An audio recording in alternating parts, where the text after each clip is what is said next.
Saya ingin sharing sedikit terkait dengan refleksi akhir tahun 2023 ini, apa yang ingin kita lakukan ke depannya. Seperti teman-teman ketahui bahwasannya PSI belum ada di DPR. Jadi target kami di pemilu 2024 yang akan datang tanggal 14 Februari, mohon doa restunya. Mudah-mudahan kami bisa tembus parliamentary threshold, bisa ada di DPR RI sehingga kami bisa memperjuangkan 9 program unggulan yang akan kita perjuangkan di DPR. Ya, ke-9 program itu apa saja? Yang paling urgent adalah mendorong disahkannya rancangan undang-undang terkait dengan perampasan aset. Nah, seperti teman-teman ketahui, RUU perampasan aset ini sebenarnya dari tahun 2003 pemerintah negara Kesatuan Republik Indonesia sudah meratifikasi konvensi PBB terkait dengan pemberantasan korupsi. Tetapi faktanya sampai hari ini undang-undang ini belum juga disahkan. Padahal dari tahun 2005 RUU ini sudah dibuat, bahkan sempat masuk prolegnas. Jadi prolegnas, program legislasi nasional pada awal tahun 2021 kalau saya tidak salah. Tetapi apa yang terjadi sampai detik ini, RUU ini juga belum disahkan. Padahal kalau undang-undang ini disahkan, maka ratusan triliun uang negara bisa kita selamatkan. Yang selama ini terjadi, kita memakai undang-undang tidak pidana pencucian uang, tetapi undang-undang TPPU ini tidak maksimal bisa menyita aset para koruptor. Kenapa begitu? Karena di undang-undang terkait dengan pencucian uang ini, Undang-Undang 8 tahun 2010, itu harus ada putusan pengadilan dulu baru bisa aset koruptor itu bisa disita. Ya, sedangkan rancangan undang-undang perampasan aset ini tidak harus menunggu putusan pengadilan dulu, bisa langsung dilakukan penyitaan, kemudian langsung masuk ke proses peradilan. Apabila di proses peradilan pengadilan memutuskan orang itu tidak bersalah, kemudian aset yang telah disita itu bisa dikembalikan, sehingga lebih maksimal. Yang kedua, terkait dengan rancangan undang-undang perampasan aset ini, bila mana orang yang sudah meninggal atau kabur ke luar negeri, itu tidak masalah juga. Jadi asetnya bisa di-recovery, kemudian bisa disita, kemudian bisa dimiliki atau dikembalikan kepada negara.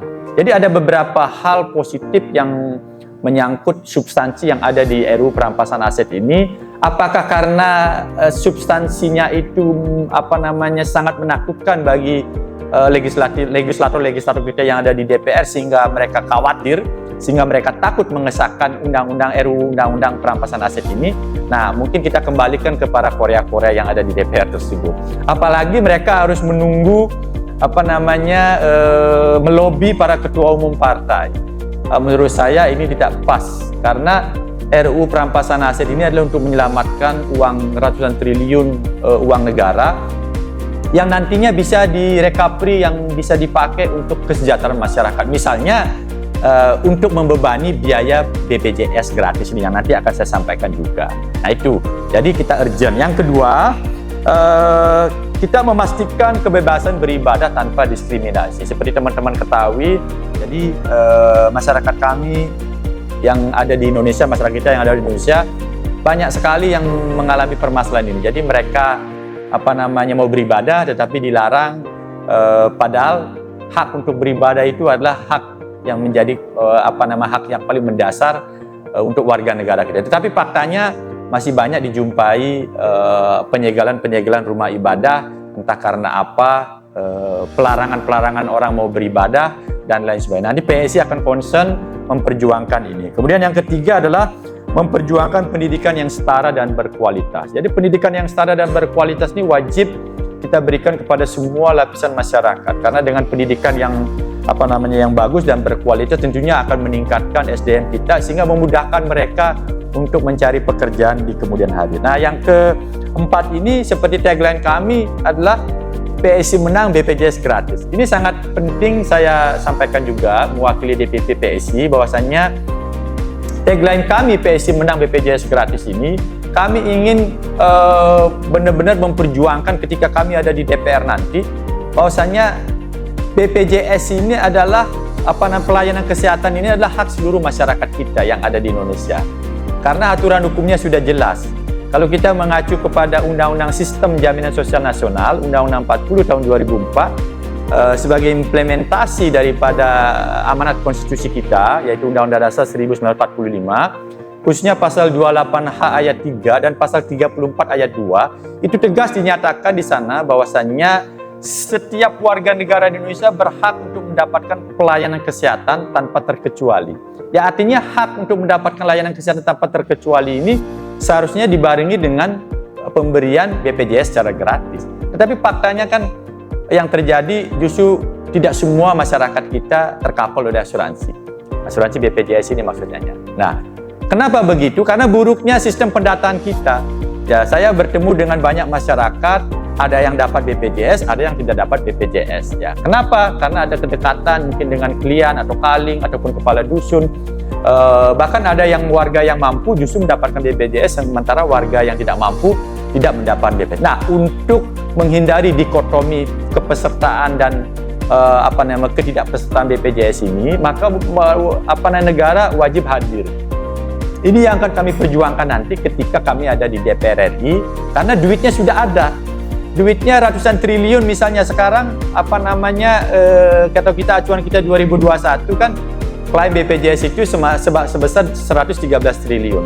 51 triliun ini 62 triliun itu dibayarkan oleh kepesertaan. Sementara negara mensubsidi 62 triliun, sedangkan 51 triliun ini dibayar oleh peserta yang masuk BPJS. Nah, kekurangan uang 51 triliun ini yang perlu kita bayarkan, perlu negara membayarkan. Nah, duitnya dari mana? Duitnya itu ada.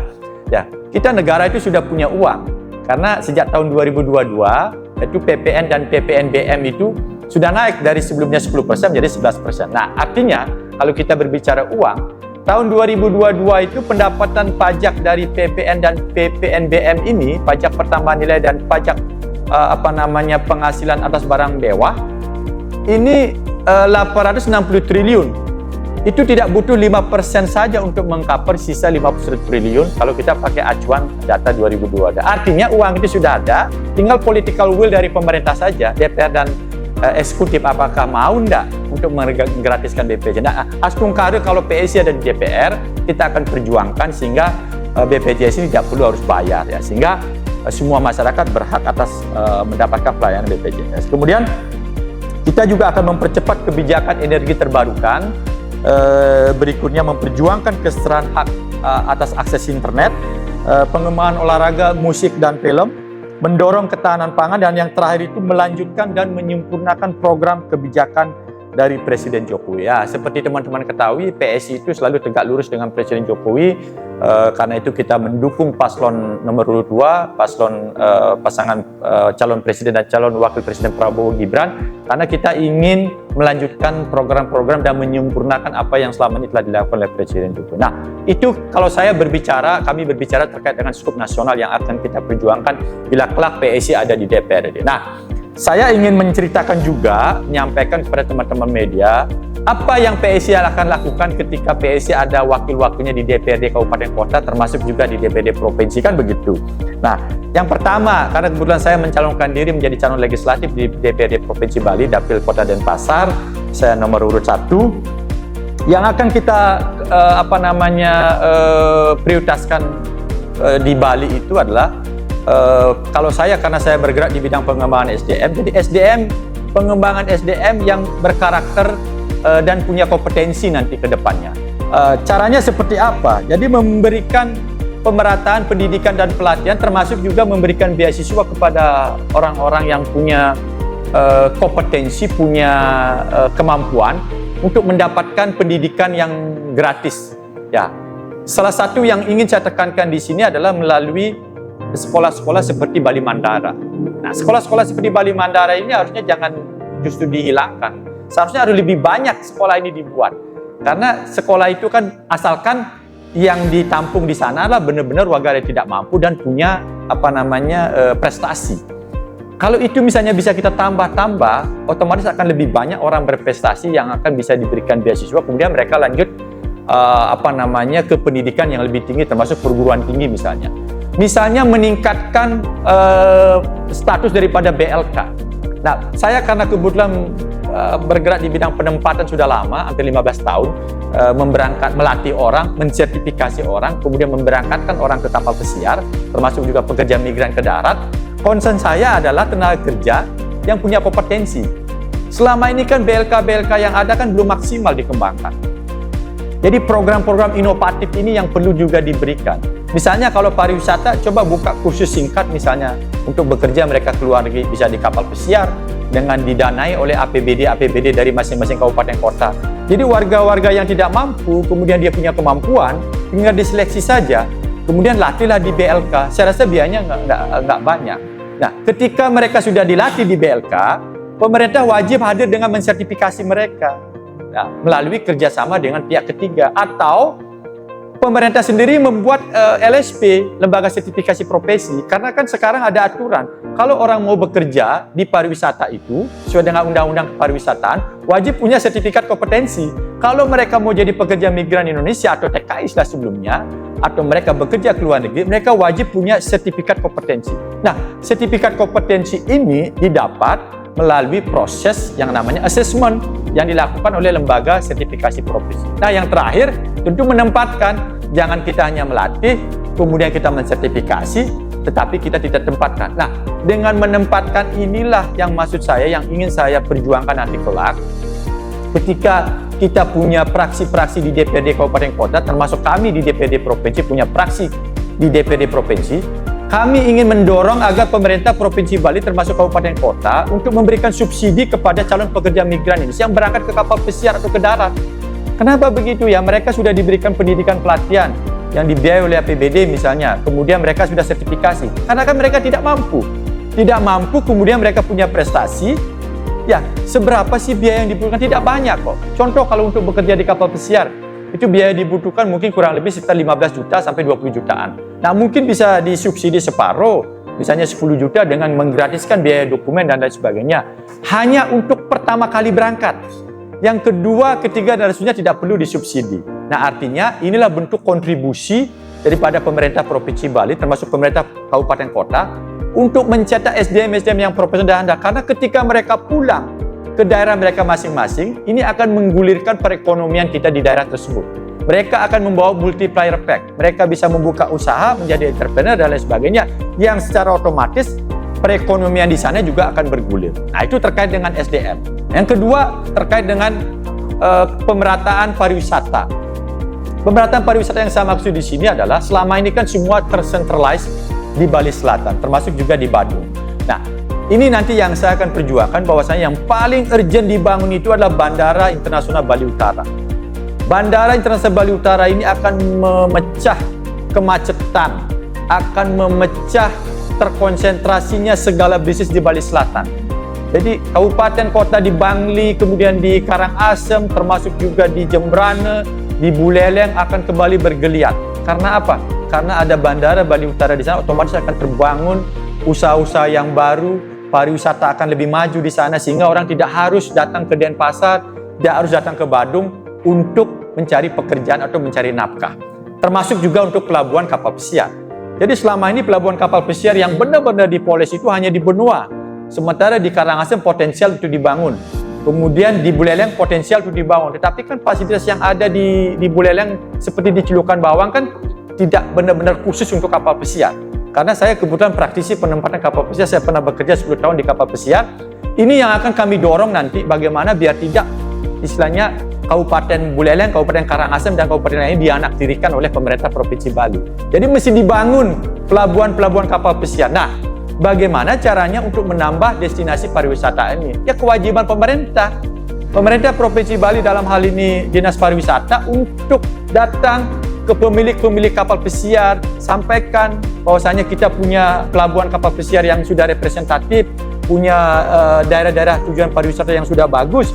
Tinggal mereka lobby mereka, kemudian mereka terconvince, kita bisa yakinkan mereka, saya yakin mereka akan buka rute kapal pesiar mereka. Karena selama ini kan belum maksimal dilakukan ini. Ya paling mereka datangnya cuma ke benua saja. Jadi prinsip-prinsip yang kami tangani juga kebanyakan ini. Nah, inilah tugas pemerintah nanti, sehingga mereka pemerintah Provinsi Bali bisa menciptakan keadilan terkait dengan tempat pariwisata, dibukanya destinasi pariwisata yang baru, sehingga lebih gampang masyarakat kita untuk mendapatkan pekerjaan. Kemudian berikutnya yang ingin saya perjuangkan juga terkait dengan penguatan tradisi adat kita dengan mendirikan pasraman-pasraman Hindu yang ada, sehingga anak-anak generasi muda kita, anak-anak muda kita lebih paham mereka terkait dengan Bali. Bali itu seperti apa, adat dan budaya seperti apa. Sekarang bagaimana kita bisa mau mempertahankan adat budaya kita, sementara anak-anak kita sendiri tidak bisa bahasa Bali misalnya.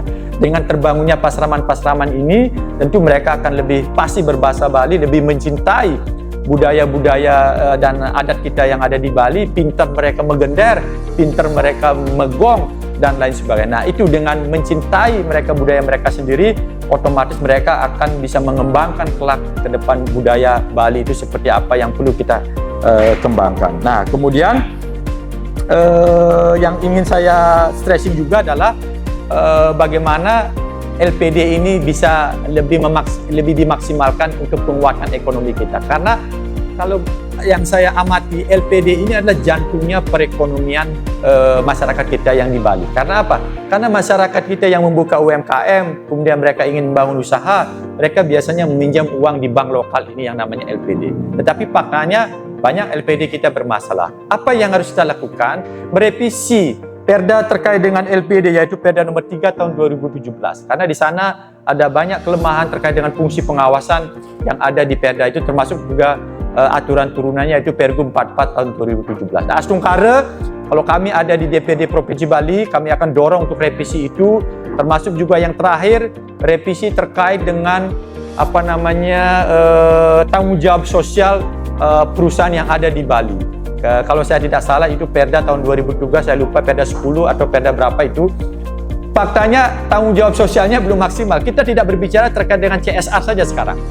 Sekarang bagaimana usaha-usaha yang dibangun di Bali melibatkan juga tenaga kerja lokal. Sekarang ada perusahaan yang baru dibangun di beberapa titik di Denpasar. Semua karyawannya itu diboyong dari luar Bali. Terus masyarakat kita mau jadi apa di sini? Ya, itu sudah saya sampaikan dulu, bahkan kepada Pak Gubernur saya sampaikan, saya WA beliau, saya buat statement. Saya rasa Metro Bali pernah membuat statement saya, bahwasanya agar ke depan sebelum Perda ini disahkan, dimasukkan juga klausul mewajibkan perusahaan itu menampung tenaga kerja lokal minimal 75%. Tenaga kerja lokal yang saya maksud ini adalah tenaga kerja kerama Bali, baik yang beragama Hindu, beragama Buddha, beragama Kristen, Konghucu, dan lain sebagainya. Yang penting dia memiliki KTP Bali. Tapi fakta yang ada, saya beberapa kali datang ke perusahaan-perusahaan misalnya sekelas warung makan yang punya change lokal. Saya tanya itu hampir nggak ada orang Bali yang berKTP Bali sana. Karena saya tanya, mbaknya dari mana? Oh, saya dari ini, saya dari ini. Oh, sudah lama kerja di sini? Enggak, saya baru. Diboyong sama bos saya. Nah, ini yang harus kita kritisi. Kalau terus-terusan begini, bagaimana orang Bali jadi penonton di tempatnya sendiri? Nah, ini yang saya dorong nanti akan kita revisi Perda ini, sehingga nanti ada asas keadilan buat masyarakat yang ingin bekerja di negerinya sendiri atau di daerahnya sendiri. Itu teman-teman media yang bisa saya sampaikan. Kami mohon doa restunya, mudah-mudahan apa yang kami cita-citakan bisa tercapai. Tentunya kami mohon doa restu untuk Semeton Bali yang nanti akan memilih perjuangan atau memilih partai-partai yang konsen terhadap perjuangan yang untuk kemakmuran ataupun kesejahteraan masyarakat Bali.